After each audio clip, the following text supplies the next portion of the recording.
Hello mga kagulong, nandito tayo sa Clark, Pampanga at nandito tayo sa tourist attraction nila.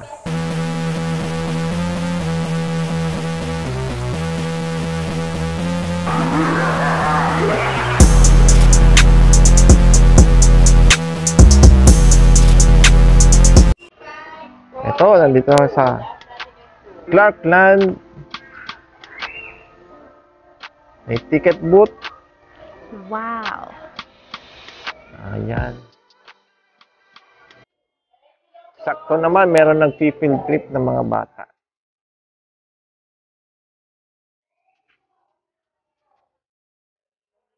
Ayun, may tatak na.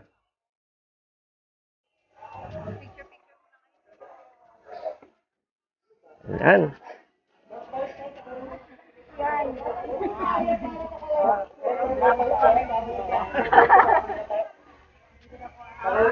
Ang tula nga rin ko lang ay. Dito po sa Dinosaur Island. Welcome to the Dinosaur Island. Hindi lang kayo at mag-explore. Wow, nandito tayo sa Dinosaur Island. Yun. May Jurassic Park. Wow. Safari.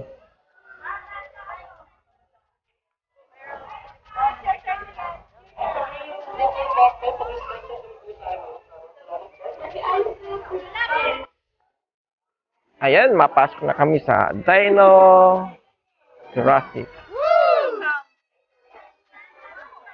Ayan, may welcome pa. Ayan.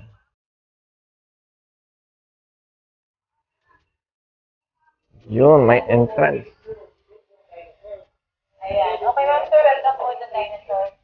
Dito po meron kaming less than 30 animatronics dinosaurs. Moving and function dahil din po sa mga sensors. Kaya when we go near po sa sensors, yung dinosaurs namin, so mag-move na po yan, then sa sounds na rin siya. Wow. And then yung 10,000 voltage sa wire, kung napapansin niyo po yan, yung high voltage. Bali, props lang naman po yan para lang hindi lapitan, sirain yung mga display dinosaur inside kasi may rubber and foam lang po sila.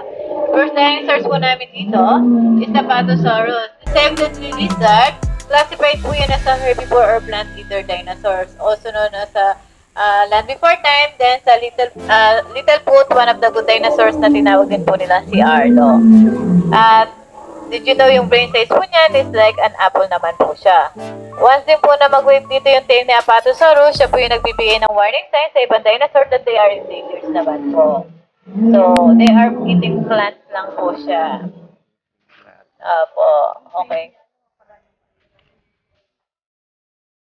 Saurolophus names means a crested lizard.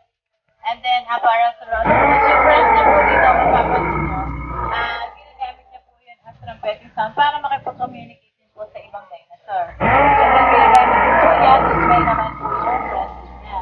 At kabilang din po sila sa mga duckbill dinosaurs and trimetopod.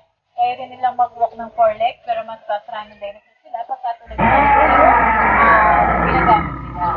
Okay. So, you can take a picture na po.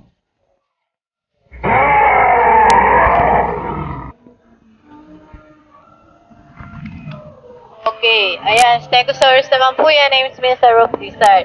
Stegosaurus, it had a 70 dorsal face na ginagamit po nila sa armor and weapon. And then yung force five po niya sa tail niya, is defense naman po yun. At did you know yung brain size po ni Stegosaurus? Kasi laki lamang din po ng walnut or peanut, kaya naman po sila tinawag na dumbest dinosaurs. Dito si Stegosaurus, yung adult size po niyan kasi laki lamang po ng bass. At alam niyo rin po ba na dito, meron po, kaya nilang kumain ng maliliit na bato, parang mga chicken, para daw po mas mabilis nilang ma-digest ang kanilang foods.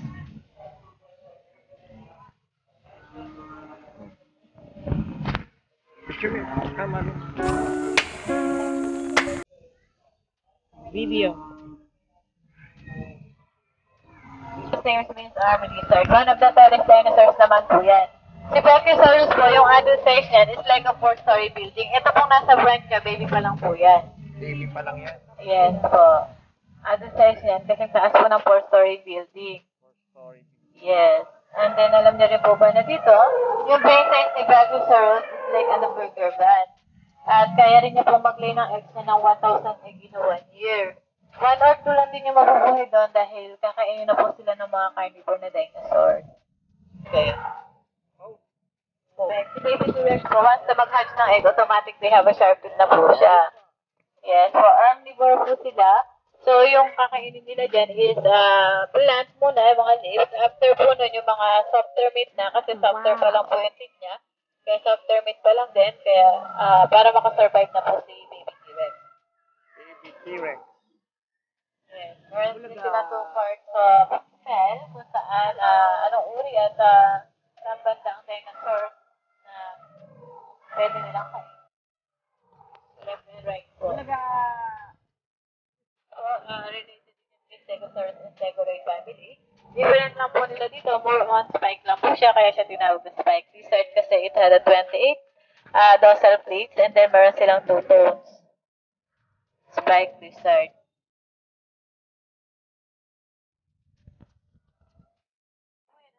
Pteranodon or pterodactyl. Pteranodon meron silang 20 pterodactyl. Then sila before time siya rin po si Pixie. Ito naman sa raptors, dinosaurs, velociraptors.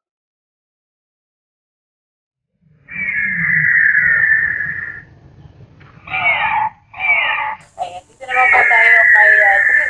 This walk, sa may next na pupuntahan natin. Uy!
Lakad dyan o wala.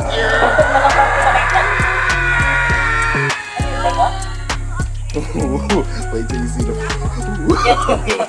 No, no, no, no. Laki nung pala ito. 10,000 more. Picture po kayo dito sa baba, ma'am sir, na po. Pag-picture din kayo.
Iguanodon and Velociraptor.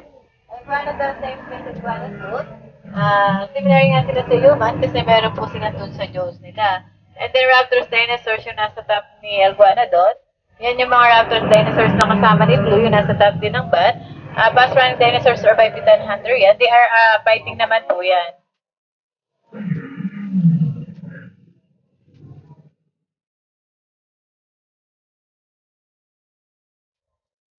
Walang sound. Papagan or reptile. One of the oldest dinosaurs naman din po yan. Bali si Dimetrodon, since finding niya at the back, ginagamit din po niya to hold the breath under the waters naman po yan si Dimetrodon. Pwede sila sa water, pwede rin po sila sa land. Parang si Spinosaurus.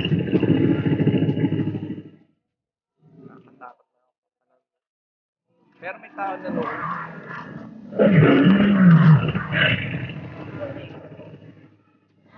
Irritation. One of the ugly, moody, lonely dinosaurs. Kaya naman po siya tinawag na irritator.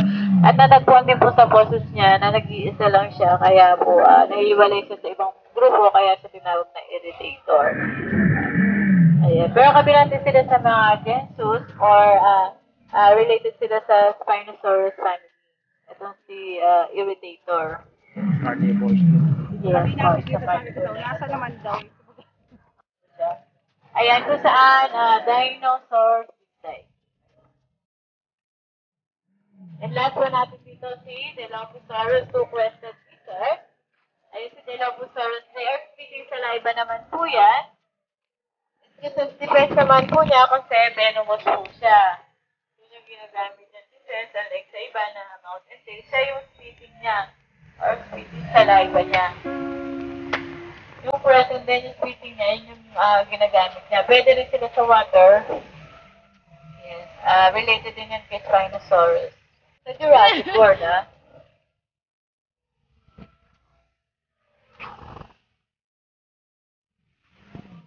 Ayun. Okay. Shout out natin si ate. Ano po pangalan niya? Mabel po. Miguel. Ito ang ating tour guide. Hello po. Good morning, sir. Ayan. Welcome to Dinosaurs Island. Mag-aantay muna tayo ng show.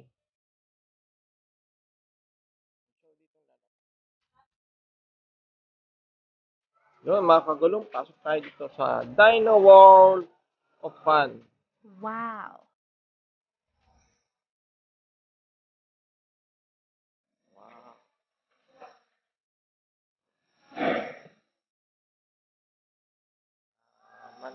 Manonood tayo mga kagulong. Mascot Dinosaur. Performance.